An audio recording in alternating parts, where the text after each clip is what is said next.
വ്യക്തമായിട്ട് രക്ഷപ്പെടാനുള്ളൊരു വഴിയും കൂടി ഇന്ന് രാത്രി പറയാം. രക്ഷപ്പെടാൻ പ്രിയരെ, നിങ്ങൾ അർപ്പിക്കുന്ന ഒരു പണം കൊണ്ട് രക്ഷപ്പെടാൻ കഴിയത്തില്ല. രക്ഷപ്പെടാൻ ഒരു വഴി ഇന്ന് രാത്രി ഈ സന്ദേശത്തിനകത്ത് ഞങ്ങൾ ഉയർത്തുക. ഞാൻ പറഞ്ഞല്ലോ, മനുഷ്യൻ മുഴുവൻ പാപിയാ, മനുഷ്യൻ മുഴുവൻ അടിമത്തത്തിനകത്താണ്. ഈ പാപത്തിൻ്റെ ശിക്ഷ അവൻ്റെ തലയ്ക്ക് മുകളിലുണ്ട്. എന്നാൽ ഈ ശിക്ഷ വഹിച്ചുകൊണ്ട് ഇന്നേക്ക് 2000 വർഷങ്ങൾക്ക് മുമ്പേ യേശു ക്രൂശിൽ മരിച്ചു. എന്തിനാ യേശു മരിച്ചത്? യേശു മരിച്ചത് വിപ്ലവം നടത്തിയതിനല്ല. യേശു മരിച്ചതിന് കൊലപാതകത്തിൻ്റെ ശിക്ഷയായിട്ടല്ല ക്രിസ്തു മരിച്ചത്. ക്രിസ്തു മരിച്ചത് നമ്മുടെ പാപത്തിനു വേണ്ടിയാണ്. ഇവിടെ മതങ്ങൾ പറയുന്ന അർപ്പണങ്ങൾ, തർപ്പണങ്ങൾ, ഈ കാര്യങ്ങൾ മുഴുവൻ ആവർത്തിച്ചു കൊണ്ടിരിക്കുമ്പം യേശു ക്രിസ്തു എന്നേക്കുമായി നമ്മുടെ പാപത്തെ ഒഴിച്ചു മാറ്റേണ്ടതിന് നമുക്ക് പകരക്കാരനായി ക്രൂശിൽ മരിച്ചു എന്ന് പറഞ്ഞാൽ, എൻ്റെ ശിക്ഷ അവിടുത്തെ മേലായി, അവിടുത്തെ അടിപ്പിണരുകളാൽ എനിക്ക് സൗഖ്യം വരുവാനിടയായി. എൻ്റെ പകരക്കാരനായി യേശു മരിച്ചു. അപ്പം യേശു മരിച്ചെന്നുള്ളത് സത്യ. ഇനി ആ മരണം എൻ്റെ മരണമായി മാറും. കാരണം എൻ്റെ പാപത്തെ വഹിച്ചുകൊണ്ട് അവിടുന്ന് മരിച്ചു എന്ന് ഞാൻ വിശ്വസിക്കണം.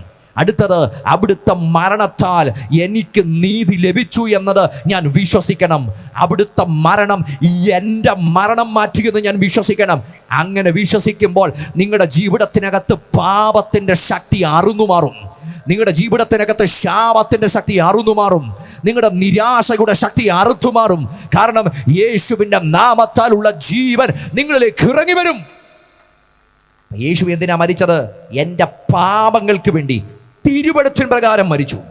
തിരുവെഴുത്തിൻ പ്രകാരം ഉയർത്തെഴുന്നേറ്റു. തിരുവെഴുത്തിൻ പ്രകാരം സ്വർഗാരോഹണം ചെയ്തു. ഇനി ഞാൻ എന്ത് ചെയ്യണം? ഈ യേശുവിനെ എൻ്റെ രക്ഷിതാവും എൻ്റെ കർത്താവുമായി എൻ്റെ ഹൃദയത്തിനകത്ത് സ്വീകരിക്കണം. ഇന്ന് രാത്രി ഞങ്ങൾ നിങ്ങളെ വിളിക്കുന്നത് മതത്തിലേക്കല്ല, ഞങ്ങൾ നിങ്ങളെ വിളിക്കുന്നത് ക്രിസ്തു കർത്താവായൊരു ജീവിതത്തിലേക്കാണ്. ക്രിസ്തു കർത്താവായൊരു ജീവിതത്തിലേക്കാണ്.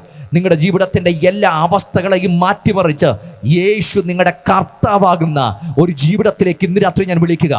ആ ജീവിതത്തിനകത്ത് നിങ്ങൾക്ക് എന്തൊക്കെ വേണോ അത് മുഴുവൻ ചെയ്തു തരാൻ കഴിയുന്ന അധികാരമുള്ള ഒരുവനെയാ ഇന്ന് രാത്രി ഞാൻ ഉയർത്തുന്നത്. സർവാധികാരിയായ ഒരുവനെ ഉയർത്തുന്നത്. ഹൃദയങ്ങളെ ക്രിസ്തുവിന് വേണ്ടി ഇന്ന് രാത്രി കൊടുത്തിട്ട് യേശുവിനെ ഞാൻ എൻ്റെ രക്ഷകനും കർത്താവുമായി സ്വീകരിക്കാം. ഇന്ന് രാത്രി അങ്ങനൊരു തീരുമാനം നിങ്ങളുടെ ഹൃദയത്തിൽ ഉണ്ടെങ്കിൽ നിങ്ങൾക്ക് വേണ്ടി പ്രവർത്തിക്കാൻ യേശുവിന് കഴിയും. യേശുവിൻ്റെ അടുക്കൽ ആ ഒരുവനെ എടുത്തുകൊണ്ടുവന്നപ്പം ക്രിസ്തു ആദ്യം പറഞ്ഞത്, മകനെ, നിന്റെ പാപങ്ങൾ മോചിച്ചിരിക്കുന്നു. ആദ്യം വേണ്ടത് പാപമോചനമാണ്, രണ്ടാമത് വേണ്ടത് സൗഖ്യമാണ്. ഇന്ന് രാത്രി യേശുവിന് വേണ്ടി നിങ്ങൾ ഹൃദയങ്ങളെ തുറന്നു കൊടുത്ത് രക്ഷിതാവും കർത്താവുമായി ക്രിസ്തുവിനെ സ്വീകരിക്കാൻ മനസ്സുണ്ടെങ്കിൽ ഇന്ന് രാത്രി ഒരു കാര്യം ഞാൻ കനത്ത ശബ്ദത്തോടെ പറയാം. ഇന്ന് രാത്രി നിങ്ങളുടെ ഏത് വിഷയമാണെങ്കിലും നിങ്ങൾ സ്വീകരിച്ച കർത്താവിന് ഈ രാത്രി നിങ്ങളെ വിടുവിക്കാൻ കഴിയും. യേശുവിനെ രക്ഷകനും കർത്താവുമായി സ്വീകരിക്കണം. 2, യേശുവിനെ രക്ഷകനും കർത്താവുമായി സ്വീകരിക്കുന്നവർ, ആ രക്ഷയുടെ അനുഭവം പ്രാപിച്ചവർ, ക്രിസ്തുവിൻ്റെ കർത്തൃത്വത്തെ അംഗീകരിച്ച് പ്രത്യക്ഷമായി ചെയ്യേണ്ട ഒരു കാര്യമുണ്ട്. യേശുവിനെ അംഗീകരിച്ചുകൊണ്ട് പിതാവിൻ്റെയും പുത്രൻ്റെയും പരിശുദ്ധാത്മാവിൻ്റെയും നാമത്തിൽ വെള്ളത്തിൽ മുങ്ങി സ്നാനമേൽക്കണം. അതിനകത്ത് കേവലം ഏതെങ്കിലും ഒരു സമൂഹം പറയുന്നൊരു ബാഹ്യാചാരമല്ല സ്നാനം. യേശു ക്രിസ്തുവിനെ നിങ്ങൾ സ്വീകരിക്കുകയാണ്. യേശുവിൻ്റെ മരണ പുനരുത്ഥാനങ്ങളോട് നിങ്ങൾ അനുരൂപപ്പെടുകയാണ്. ക്രിസ്തു എനിക്ക് വേണ്ടി മരിച്ചു എന്നതിൻ്റെ ഡിക്ലറേഷനാണ് നിങ്ങൾ അവിടെ നടത്തുന്നത്. ക്രിസ്തുവിനോടൊപ്പം ഞാനും മരിക്കുകയാ, ക്രിസ്തുവിനോടൊപ്പം ഞാനും ഉയർത്തെഴുന്നേൽക്കുക, ക്രിസ്തു ജീവിക്കുന്നത് കൊണ്ട് ഞാനും ജീവിക്കുക എന്ന് പറഞ്ഞാൽ നിങ്ങൾ വെള്ളത്തിൽ മുങ്ങി സ്നാനമേൽക്കണം. അവിടെ കൊണ്ട് തീരുന്നില്ല. ഇങ്ങനെ വെള്ളത്തിൽ മുങ്ങി സ്നാനമേറ്റവർ വിശുദ്ധിയിൽ ജീവിക്കണം, യേശുവിനെ പോലെ ജീവിക്കണം, യേശുവിൻ്റെ വഴിയിൽ നടക്കണം. യേശു കാണിച്ചു തന്ന ദൃഷ്ടാന്തങ്ങൾ, മാതൃകകൾ അംഗീകരിച്ച് ക്രിസ്തുവിന് വേണ്ടി ജീവിക്കണം. അങ്ങനെ ജീവിച്ചാൽ നമ്മുടെ ചരിത്രം മാറുന്ന ഒരു ഭാവി ദിവസം വരുന്നുണ്ട്. ഇങ്ങനെ ജീവിക്കുന്നവർ അവൻ സകലവും തനിക്ക് കീഴ്പ്പെടുത്തുവാൻ കഴിയുന്ന തൻ്റെ വ്യാപാര ശക്തി കൊണ്ട് നമ്മുടെ താഴ്ചയുള്ള ശരീരത്തെ തൻ്റെ മഹത്വമുള്ള ശരീരത്തോട് അനുരൂപരായി രൂപാന്തരപ്പെടുത്തും.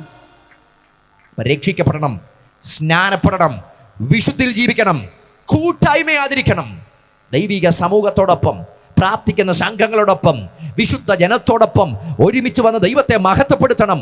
അങ്ങനെ മഹത്വപ്പെടുത്തി പ്രത്യാശയിൽ പ്രാർത്ഥന കഴിച്ച് മുൻപോട്ട് പോകുമ്പോൾ താമസമിന. ഇനി ഒരു ദിവസത്തിൽ, ഇനിയും എത്രയും അല്പകാലം കഴിഞ്ഞിട്ട് വരുവാനുള്ളവൻ വരും. 2000 വർഷങ്ങൾക്ക് മുമ്പ് ലോക സംഭവങ്ങൾ മുഴുവൻ ഒരുങ്ങി നിന്നത് എന്തോ ഒരു വലിയ സംഭവത്തിന് വേണ്ടിയാ. രാജ്യമൊരുങ്ങി, സംസ്കാരങ്ങൾ ഒരുങ്ങി, സകലതും ഒരുങ്ങി കാത്തിരുന്നപ്പോഴാ യേശു ക്രിസ്തു ഒന്നാമത് വന്നത്. എന്നാൽ ഇന്ന് 2000 വർഷങ്ങൾ പിന്നിട്ടപ്പം ലോകം മുഴുവൻ ഒരു സംഭവത്തിന് വേണ്ടി ഒരുങ്ങിക്കൊണ്ടിരിക്കുക. രാഷ്ട്രങ്ങൾ ഒരുങ്ങിക്കൊണ്ടിരിക്കുക, മധ്യപൂർവ്വദേശം ഒരുങ്ങിക്കൊണ്ടിരിക്കുക, ഇസ്രായേൽ ഒരുങ്ങിക്കൊണ്ടിരിക്കുക, ഇന്ന് ശാസ്ത്രം ഒരുങ്ങിക്കൊണ്ടിരിക്കുക. ഒരു വിസ്ഫോടനത്തിന്റെ വാക്ക് നിൽക്കുക.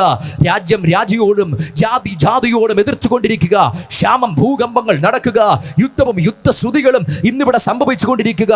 ഇത് മുഴുവൻ ചേർത്ത് വെക്കുന്ന ഒരു സംഭവം, യേശു ക്രിസ്തു വേഗം വരാറായി. ഒരുവൻ വരാറായി.